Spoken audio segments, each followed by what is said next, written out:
اعوذ باللہ من الشیطان الرجیم بسم اللہ الرحمن الرحیم ان الذین یحبون ان تشیع الفاحشۃ فی الذین آمنوا لهم عذاب علیم فی الدنیا والآخرہ واللہ یعلم وانتم لا تعلمون۔ ناظرین، سامعین، سامعات، ناظرات، آج کا ہمارا ایک اہم موضوع ہے کہ ہم مسلمان ہونے کے ناطے اسلام سے، اپنا دین سے دور کیوں ہیں، اس کے اسباب، اس کی وجوہ، اس کی علل کیا کیا ہیں۔ تو اس کے تقریباً 8 اسباب ہیں۔ سب سے پہلا اس کا سبب کیا ہے؟ دعوت گناہ کے ذرائع، یعنی بے حیائی کے اڈے اور بے حیائی کے مراکز بہت زیادہ ہو چکے ہیں۔ سینما تھیٹر کی صورت میں اور تعلیمی نظام کے مخلوط ہونے کی صورت میں، فیشن شو کے زیادہ ہونے کی صورت میں، ہر قسم کی جو ہیں وہ کیا کہتے ہیں، حسن کے نمائش کے مراکز زیادہ ہونے کی وجہ سے ہر قسم کی برائی کے مراکز زیادہ ہو گئے، جس کی وجہ سے ہم برائیوں میں اس طرح مست ہو گئے کہ ہمارے مسلمانوں کے ہاں سے گناہ کا احساس تک ختم ہو گیا۔ تو اس لیے جب گناہ زیادہ ہوتے ہیں اور ہر دوسرا بندہ گناہ میں ملوث ہوتا ہے تو پھر کیا ہوتا ہے؟ پھر نیکی کی قدر نہیں ہوتی۔ آقا علیہ الصلوۃ والسلام نے کنز المال کی روایت میں فرمایا، میری امت پر ایک وقت وہ آئے گا برائیاں اتنی ہو جائیں گی کہ پھر نیکیوں کی قدر ہی نہیں ہوگی۔ اور قرآن نے کہا کہ ان الذین یحبون ان تشیع الفاحشۃ فی الذین آمنوا لهم عذاب علیم فی الدنیا والآخرہ۔ جو لوگ برائی کو پسند کرتے ہیں اور ہیں بھی مومن، اللہ کی طرف سے دنیا میں بھی ان کے لیے عذاب ہے، آخرت میں بھی ان کے لیے عذاب ہے۔ واللہ یعلم وانتم لا تعلمون۔ اس کی حقیقت اللہ جانتا ہے، تم نہیں جانتے۔ تو پہلا سبب تو ہے کہ گناہ کے جو ذرائع ہیں ان کا زیادہ ہونا۔ نمبر 2، ناول، کہانیاں اور ہر قسم کے فضول نیوز، ان کا دن رات بچوں کا مطالعہ کرنا، یہ بھی جو ہے وہ کیا کہتے ہیں، اسلام سے دوری کا سبب ہے۔ آقا علیہ الصلوۃ والسلام فرماتے ہیں، من حسن اسلام المرء ترکہ ما لا یعنیہ۔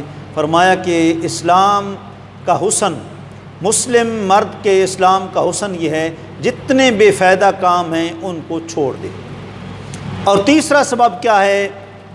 ٹی وی دیکھنا۔ پہلے تو یہ ہوتا تھا کہ ہر بندہ، دوسرا بندہ، اس کی کوشش ہوتی تھی کہ میں سینما تھیٹر میں جا کر فلم دیکھوں۔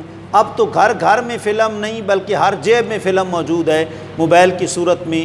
اس پر فلمیں دیکھنا، اپنی روح کو پلید کرنا، جس کی وجہ سے بندہ اسلام سے بہت دور ہوتا ہے۔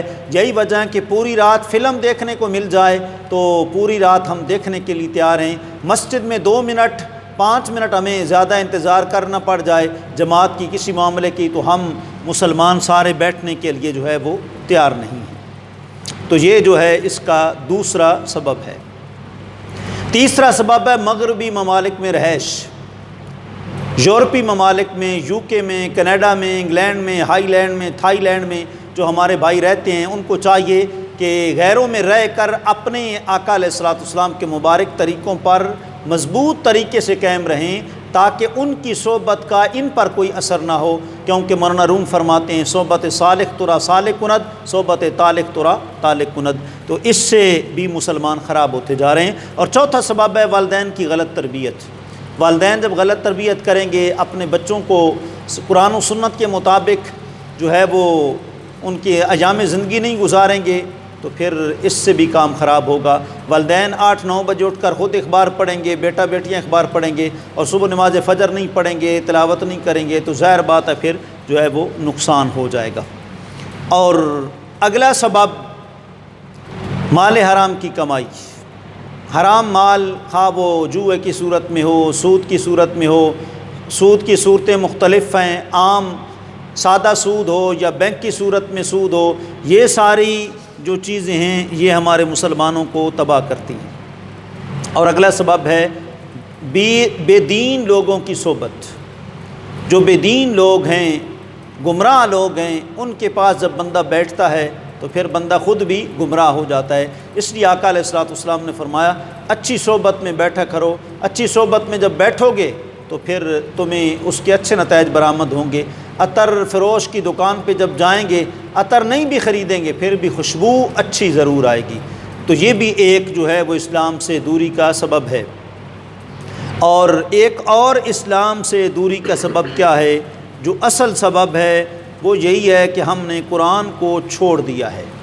حالانکہ اللہ فرماتا ہے اتبعوا ما انزل الیکم من ربکم ولا تتبعوا من دونہ اولیاء قلیلا ما تذکرون۔ فرمایا کہ جو نازل کیا گیا ہے یعنی قرآن مجید، اس کی پیروی کرو، اس کے ماں سوا کسی دین مذہب کسی کی پیروی نہ کرو۔